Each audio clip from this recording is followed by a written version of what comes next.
इस वक्त हम परतूर शहर के तहसील के सामने हैं और राष्ट्रीय चर्मकार महासंघ की ओर से यहाँ पर मुख्यमंत्री को यानी तहसीलदार की मार्फत मुख्यमंत्री को एक आरक्षण के विषय में एक यहाँ पर निवेदन दिया गया है। चलिए पूरा मामला हम जानते हैं कि पूरा मामला क्या है और इनकी मागणी शासन से क्या है।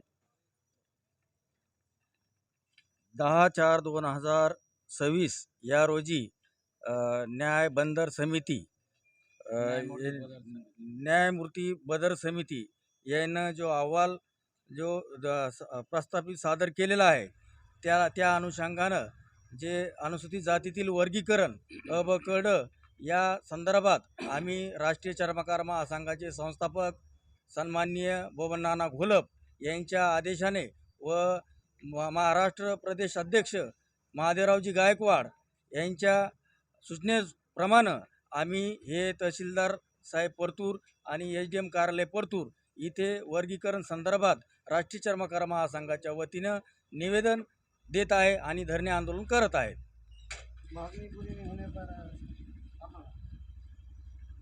10/4ला जे शासनानं एक आदेश निर्गमित केलेला आहे त्या आदेशाच्या विरोधात हा आदेश काय आहे तर अनुसूचित जातीचं अ ब क ड असं वर्गीकरण करण्याचा हा आदेश आहे आणि त्यासाठी शासनाने इतका पोरखेळ असा चालवलेला आहे की केवळ एक सदस्यीय समिती शासनाने नेमलेली आहे न्यायमूर्ती बदर यांच्या अध्यक्षतेखाली।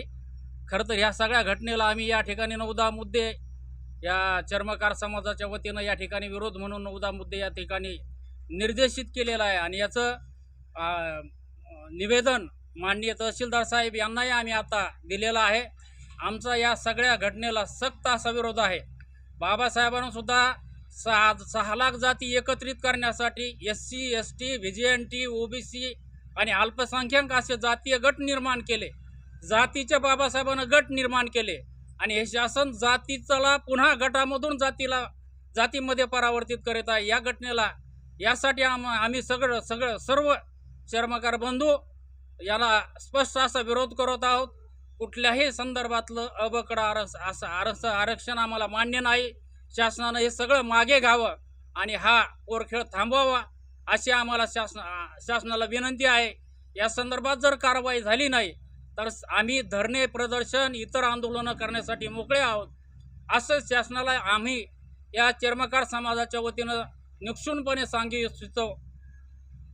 डॉक्टर बाबासाहेब आंबेडकरांचा राष्ट्रीय चर्मकार महासंघाचा राष्ट्रीय चर्मकार महासंघाचा डॉक्टर बाबासाहेब आंबेडकरांचा आरक्षण आमच्या हक्काचं नाही कोणाच्या बापाचं आरक्षण आमच्या हक्काचं नाही कोणाच्या बापाचं